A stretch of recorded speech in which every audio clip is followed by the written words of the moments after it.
क्या आप सामर्थ्यहीन महसूस कर रहे हैं? सामर्थ्यहीन है कि अपनी मंजिल पर नियंत्रण करें, अपने देश के भविष्य पर, आपके करियर पर, आर्थिक सुरक्षा पर और यहाँ तक कि प्रतिदिन के जीवन पर। हम अपने दिल और अपने मन के लिए आत्मिक युद्ध में जुड़े हैं।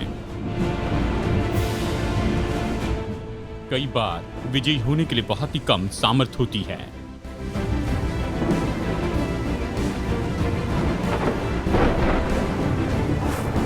अगर मैं आपसे ये कहूं कि ऐसा कोई एक है जो आपको सामर्थ्य दे सकता है कि आप प्रबल हो भावनात्मक, शारीरिक और आत्मिक गड़बड़ी पर अपने जीवन में, वो आपको सामर्थ्य दे सकता है कि आप जयवंत से भी बढ़कर हो जाएं, विजयी से बढ़कर, केवल जय पाने से बढ़कर जयवंत। जयवंत के नाते आप अपनी परीक्षा के द्वारा नहीं लेकिन अपनी विजय के द्वारा पहचाने जाते हैं। जयवंत के नाते आप परमेश्वर ने दिए हुए हथियार पहन लेते हैं जो शत्रु से आपकी रक्षा करते हैं और आपको सामर्थ्य देते हैं कि अपने सबसे बड़ी रुकावट पर जयवंत हो जाएं। भाइयों और बहनों, हमें जयवंत होने के लिए बुलाया गया है। हमें बुलाया गया है कि हम विजय, बल और शांति और प्रेम में चलते जाएं।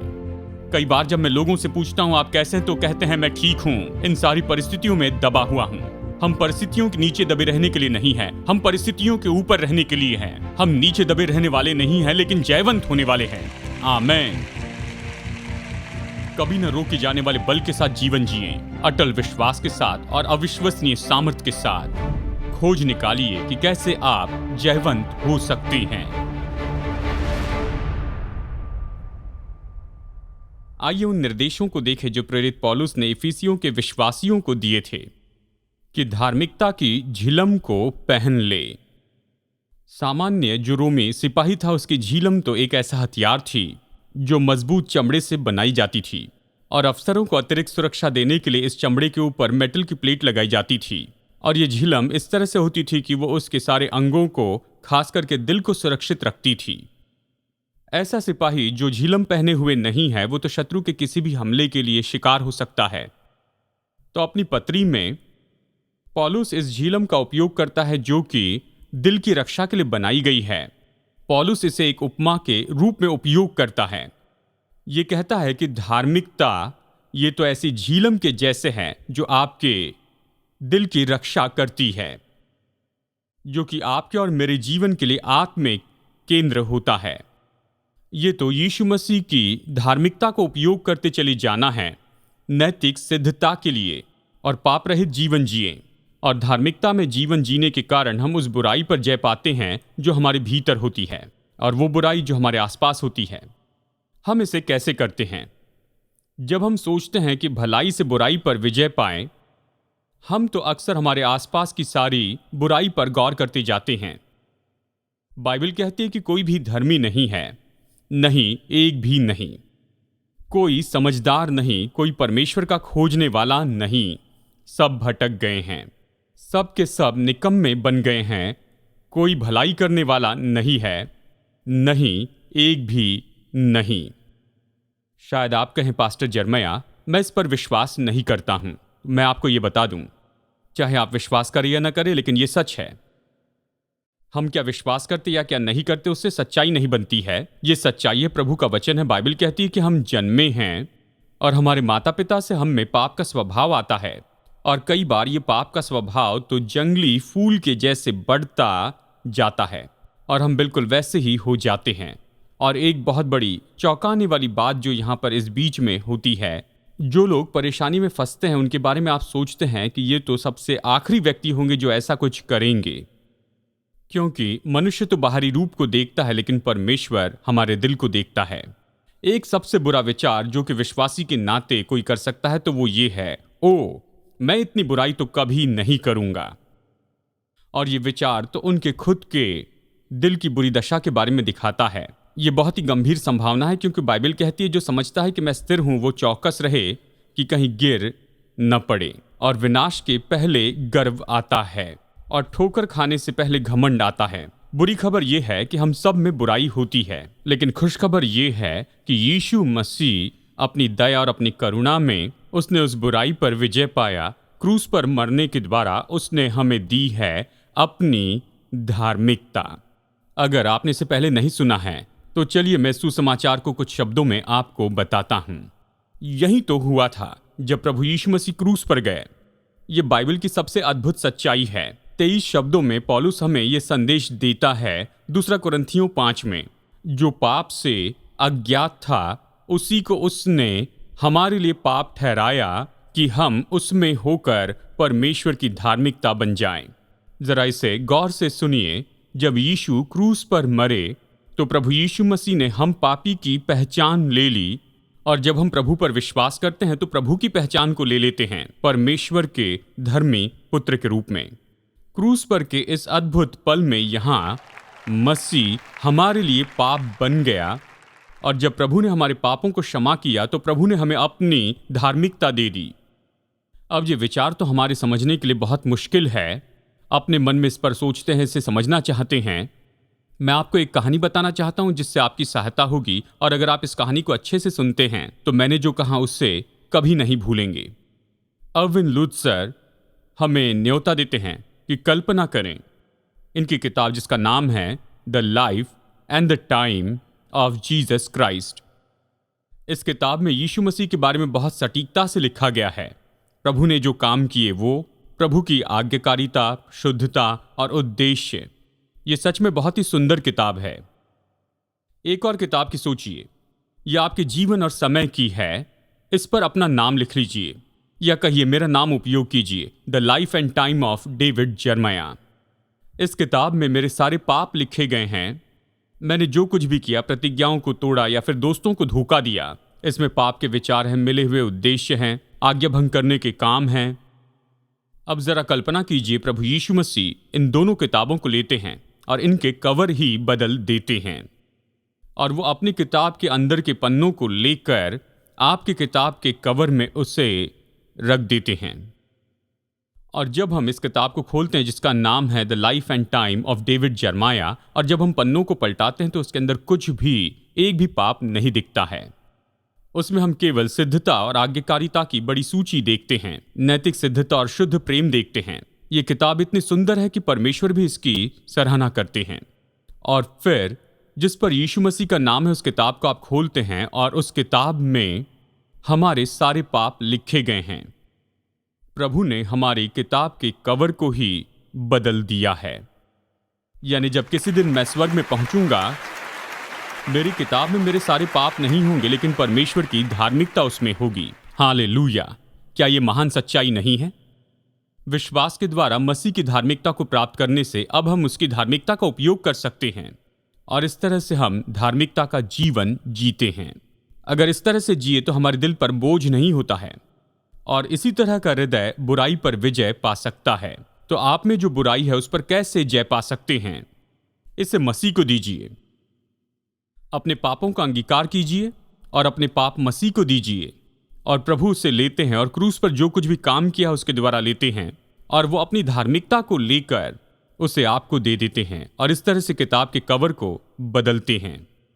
तो मैं आशा करता हूं कि आपने इसे किया है। अगर प्रभु पर कभी विश्वास नहीं किया है तो आपको अपनी किताब के कवर को बदलना जरूरी है, क्योंकि आपकी किताब अच्छी नहीं है। परमेश्वर अपनी धार्मिकता लेकर आपको देना चाहते हैं, और बस आपके पापों को क्षमा करना चाहते हैं। बस आपको प्रभु से मांगना है।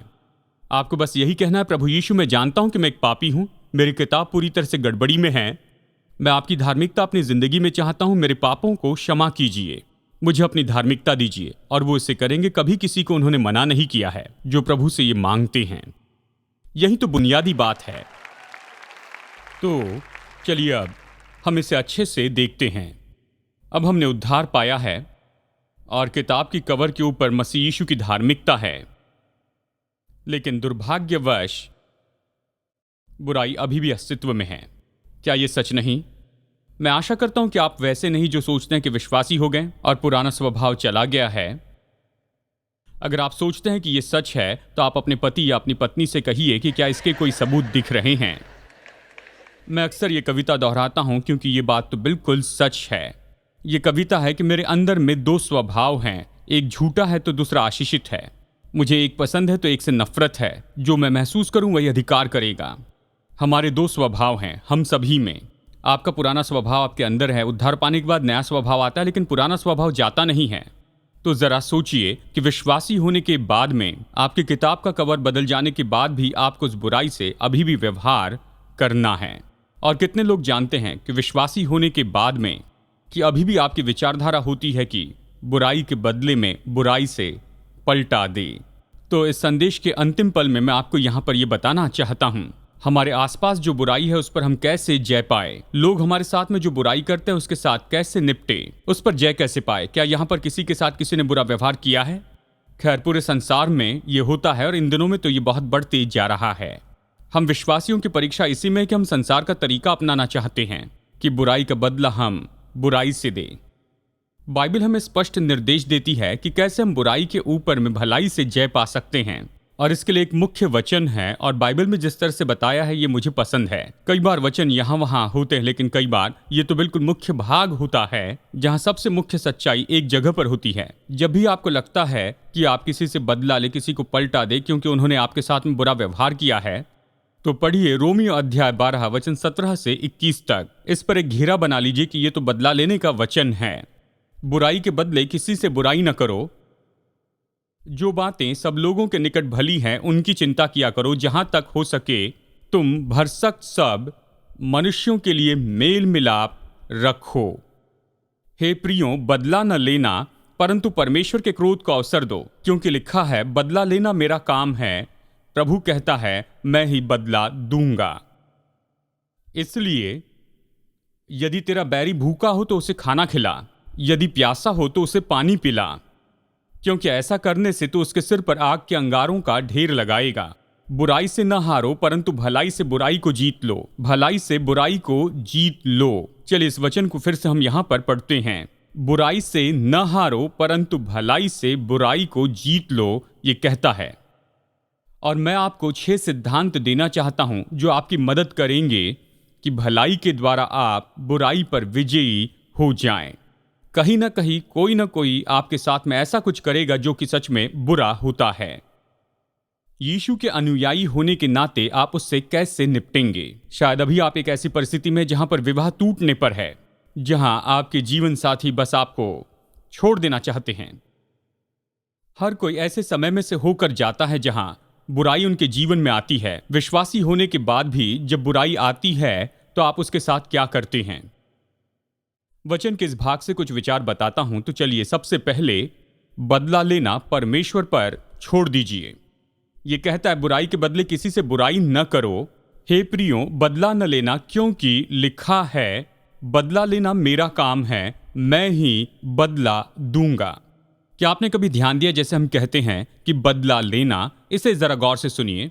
हम ये कहते हैं कि मुझे उससे बदला लेना है, उसका हिसाब कर लेना है, यानी हम दोनों एक समान संतुलन में हो। हम यही चाहते हैं कि जिसने हमारे साथ में बुराई की वो हमसे उतनी ही बुराई का अनुभव करते जाए। दूसरे शब्दों में, जो कुछ भी करते हैं उसमें किसी को आगे न बढ़ने दे, उनके साथ बुराई करे, संतुलन बनाकर रखें और उनका बदला लें। हम ऐसे ही सोचते हैं और फिर हम बाइबल में इससे पढ़ते हैं, और बाइबल ये कहती है कि बुराई का बदला बुराई से न दें, क्योंकि लिखा है, बदला लेना मेरा काम है, मैं ही बदला दूंगा। जब हम दूसरे व्यक्ति से बदला लेने की कोशिश करते हैं, हम यही तो करते हैं, हम परमेश्वर का काम करने की कोशिश करते हैं। परमेश्वर कहते हैं बदला लेना उसका काम है। हमारे पास में कोई अधिकार नहीं है कि परमेश्वर ने जो काम अपने लिए रखा है उसे हम करते जाएं। बाइबल स्पष्ट बताती है कि क्या करना चाहिए, और स्पष्ट रूप में बताया गया है लेवी व्यवस्था 19 में, पलटा न लेना और न अपने जाति भाइयों से बैर रखना, परंतु एक दूसरे से अपने ही समान प्रेम रखना, मैं यहोवा हूं। गौर से सुनिए, प्रभु का काम अगर हम करना चाहे तो हम असफल होंगे। परमेश्वर सही समय में अपने लोगों को छुड़ाते हैं और हमें धीरज रखना है और परमेश्वर का काम पूरा होते जाए परमेश्वर की योजना के अनुसार। बदला लेना परमेश्वर पर छोड़ दें, यह मुश्किल है। दूसरा सिद्धांत यह है, आगे की योजना बनाना सीखिए। रोमियो 12:17 कहता है, जहां तक हो सके तुम भरसक सब मनुष्यों के साथ मेल रखो।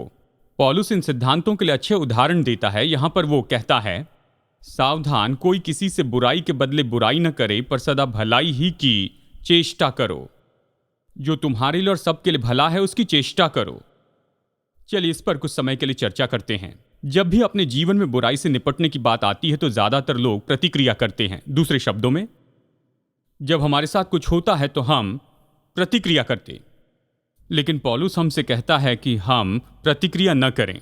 दूसरे शब्दों में, आगे की योजना बनाएं और जो कुछ भी बुरा है उसके लिए भलाई करते हुए उसे प्रत्युत्तर दें।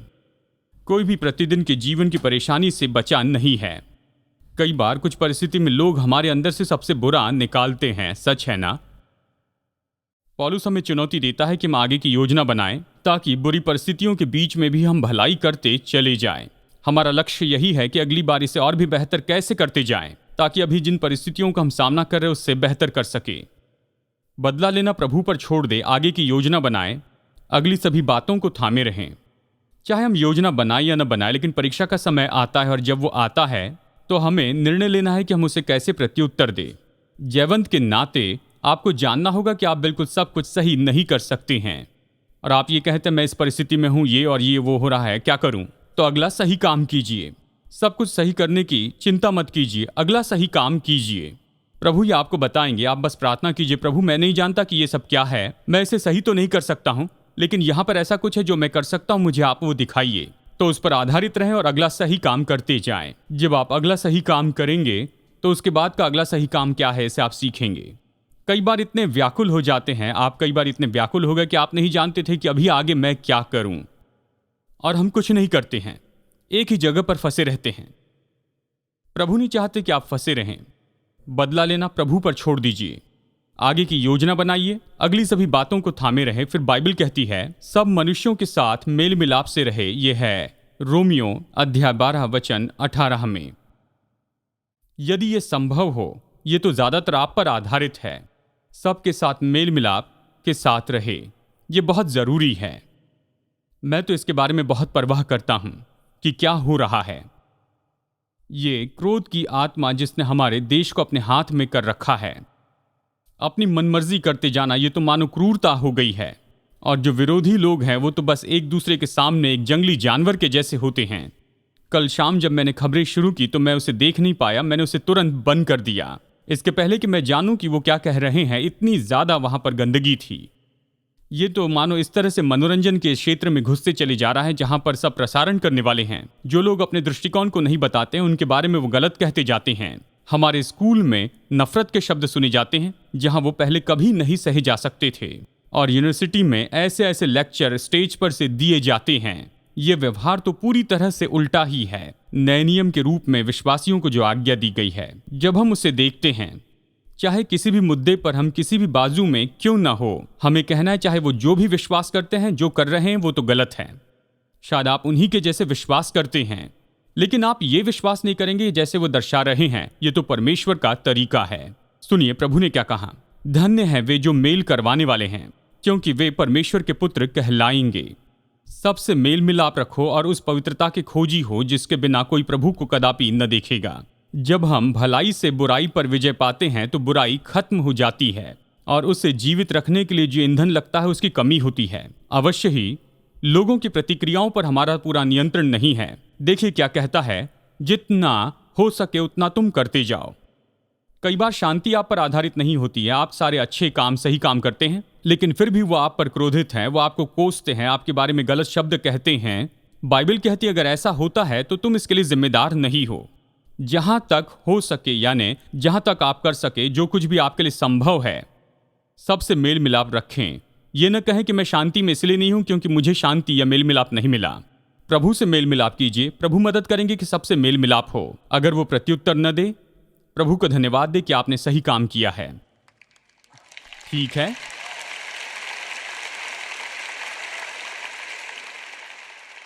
तो ये अगला है, और ये चारों संदेश में सबसे महत्वपूर्ण सच्चाई है। भलाई ही बुराई पर जय पाए। रोमियो 12:20 से इस वचन को जरा फिर से सुनिए। यदि तेरा बैरी भूखा हो, खाना खिला, यदि वो प्यासा है तो पानी पिला। वचन कहता है क्योंकि ऐसा करने से तो उसके सिर पर आग के अंगारों का ढेर लगाएगा। बुराई से न हारो, ये कहता है, परंतु भलाई से बुराई को जीत लो। चलिए मैं व्यक्तिगत कहानी बताता हूं। टर्निंग पॉइंट रेडियो, आप विश्वास नहीं करेंगे, लगभग प्रतिदिन 22 लाख रेडियो स्टेशन पर सुने जाते हैं। दिन में 6000 बार टर्निंग पॉइंट पूरे देश में सुना जाता है। हमारे बहुत ही अच्छे स्टेशंस हैं और स्टेशन मैनेजर के साथ में बहुत ही कम मतभेद होता है। लेकिन एक दिन कैलिफोर्निया के एक रेडियो स्टेशन से मुझे फ़ोन आया और वहाँ पर मैनेजर ने मुझसे कहा कि वो हमारे प्रोग्राम को बंद करना चाहते हैं। और ये अच्छा रेडियो स्टेशन था, बहुत सी जगह पर ये जाता था, हमें बहुत सा प्रत्युत्तर मिला और उन्होंने कहा आप ये क्यों करना चाहते हैं। तो फिर उन्होंने यहाँ पर बताना चाहा, नए लोग अभी स्टेशन के मालिक हो गए हैं, मैं वहाँ पर नहीं हूँ। और खैर उन्होंने अपने वक्ताओं को चुन लिया जो रेडियो पर आए, वो मुझे हटा देंगे और मेरी जगह पर किसी और को रखेंगे, और मैं उन्हें जानता हूँ जिन्हें यहाँ पर मेरी जगह पर रखा जाएगा। और जानते हैं, इस बात से मैं परेशान हो गया और कुछ दिनों तक ये विचार मेरे मन में ऐसे ही घूमते चले गए। ये बात सही नहीं है, मैं अपने सारे श्रोताओं को इसके बारे में पत्र लिखूंगा, उन्हें बताऊंगा कि इन्होंने क्या किया है। आप इस तरह से मत हंसिए कि जैसे आप मेरी बात समझ नहीं रहे हैं। हाँ, और प्रभु के वचन ने मुझे पकड़ लिया। और ये तो महीने के बीच की बात थी और हमें वहाँ पर उसके लिए पैसा चुकाना था। और उस महीने के लिए तो पैसा नहीं चुकाया था, लेकिन उसे चुकाने के लिए हम तैयार हो रहे थे, लेकिन मुझे केवल आधा चुकाना था। तो मैंने इन्हें पत्र लिखा और मैंने कहा कि मुझे पता नहीं आप ये क्यों कर रहे हैं, मैं आपको पूरे महीने का चेक दूंगा और जो कुछ भी मेरे समय के बाद में बच जाएगा उसका आप उपयोग कीजिए और उसकी मदद कीजिए जो मेरे समय पर वहाँ पर आएंगे। अब रुकिए एक मिनट, मैं संत नहीं हूँ, मैं तो ये बस अपने दिल की इस बदसूरत आत्मा को ठीक करने के लिए कर रहा था। तो हाँ देखिए, उन्हें पत्र मिला और फिर उन्होंने मुझे पत्र लिखा। 6 महीनों के बाद में उन्होंने मुझे फ़ोन करके बताया, डॉक्टर जर्मया आपके लिए बिल्कुल नया समय उपलब्ध है। और ये तो पहले के समय से भी बेहतर समय था और तब से मैं उस स्टेशन पर बना हूं और पूरे देश में हम कोने कोने तक पहुंच रहे हैं। तो मैं यही बताना चाहता हूं कि दोस्तों, उस दिन मैंने क्या किया था। मैंने भलाई के द्वारा बुराई पर जय पाई। क्या मैं ये करना चाहता था? अपने दिल की गहराई में तो नहीं, लेकिन मैं ये सिद्धांत जानता था कि बुराई के ऊपर तो भलाई से जय पा सकते हैं, तो परमेश्वर उस बुराई को निश्चय ही दूर करेंगे। तो बुराई को प्रत्युत्तर देने के लिए सबसे उत्तम सलाह मैंने यही तो पाई है। जब कोई बुरे कामों के द्वारा आप पर हमला करता है या फिर वार करता है तो उन्हें कोसिए नहीं, उसके अनुसार मत कीजिए, उसे संभाल कर मत रखिए, उसे उल्टा कीजिए। तो चलिए मैं इसे फिर से कहता हूं, उन्हें मत कोसिए, उसके अनुसार मत कीजिए, उसे मत संभालिए, उसका उल्टा कीजिए। और इस तरह से आप उसे उल्टा करते हैं कि आप उस बुराई पर भलाई से विजय प्राप्त करते हैं। यीशु ने बुराई के काम को फेर देने के बारे में बताया है। प्रभु ने कहा, तुम सुन चुके हो कि कहा गया था, आंख के बदले आंख और दांत के बदले दांत, परंतु मैं तुमसे कहता हूं कि बुरे का सामना न करना। जो कोई तेरे दाहिने गाल पर थप्पड़ मारे उसकी और दूसरा भी फेर दे। यदि कोई तुझ पर नालिश करके तेरा कुर्ता लेना चाहे तो उसे दोहर भी लेने देना।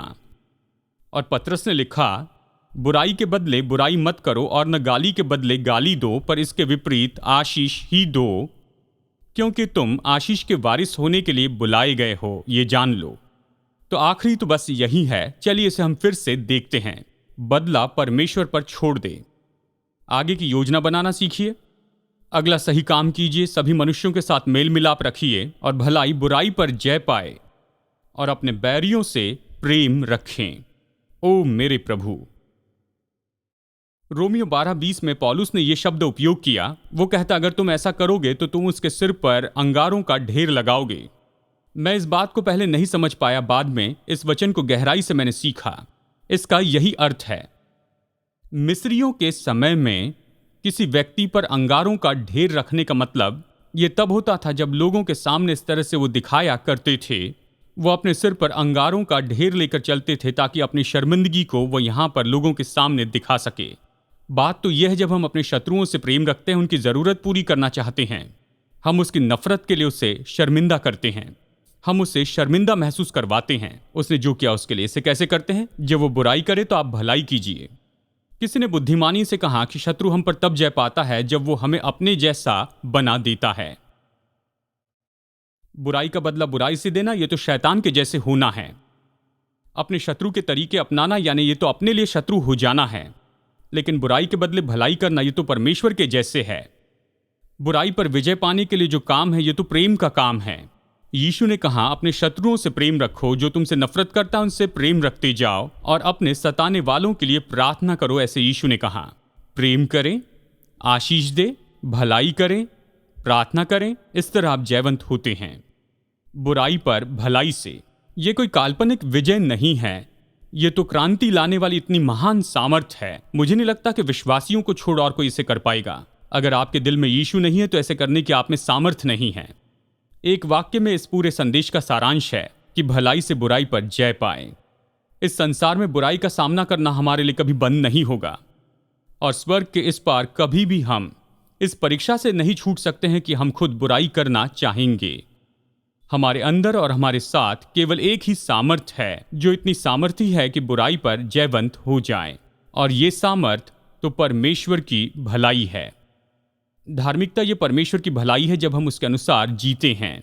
अगर हम अपने दिल की रक्षा करेंगे बाहर की बुराई से और अपने भीतर की बुराई से, तो हमें यीशु मसीह की धार्मिकता से अपने दिल की रक्षा करते जाना होगा। यीशु ने अपने पूरे जीवन भर भलाई के द्वारा बुराई पर जीत हासिल की है और प्रभु ने प्रतिज्ञा की वो हमें ऐसा ही करने की योग्यता देंगे जैसे हम प्रभु पर भरोसा रखते हैं। फिलिपियों 3:9 कहता है, न कि अपनी उस धार्मिकता के साथ जो मसीह पर विश्वास करने के कारण है और परमेश्वर की ओर से विश्वास करने पर मिलती है। और गलातियों 6:9 ये कहता है, हम भले काम करने में साहस न छोड़े, क्योंकि यदि हम ढीले न हो तो ठीक समय पर हम कटनी काटेंगे।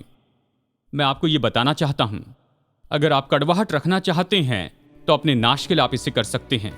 जिसके विरुद्ध में आपने कड़वाहट रखी, शायद वो नहीं जानते कि आप ऐसे कर रहे हैं। ये उनको नहीं मारेगा, लेकिन ये आपको खत्म कर देगा।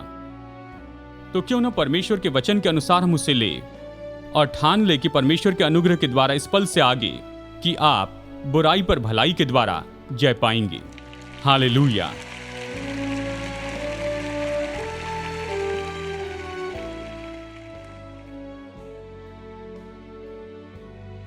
याद रखिए, आपको जयवंत होने के लिए बुलाया गया है। आपको बुलाया गया कि आप विजय में और बल में और शांति और प्रेम में चलते जाएं। और इसके लिए सबसे पहला और सबसे महत्वपूर्ण कदम है कि उस महान विजय पर विश्वास रखें, यीशु मसीह पर। विश्वास और यीशु के साथ में नजदीकी ये आपको हिम्मत और साहस देंगे कि किसी भी चुनौती पर जयवंत हो जाएं। अगर आपने प्रभु यीशु मसीह पर अपने प्रभु और उद्धारकर्ता के रूप में विश्वास नहीं किया, तो मैं प्रोत्साहित करता हूं कि आज ही ऐसा कीजिए और फिर अपना ये निर्णय दूसरे विश्वासियों को बताएं, भरोसेमंद सेवकाई या स्थानिक चर्च को बताएं और अपने इस नए विश्वास में निरंतर बढ़ते चले जाएं। प्रभु आशीष दे और मैं आशा करता हूं अगली बार फिर मुलाकात होगी यहीं पर टर्निंग पॉइंट में।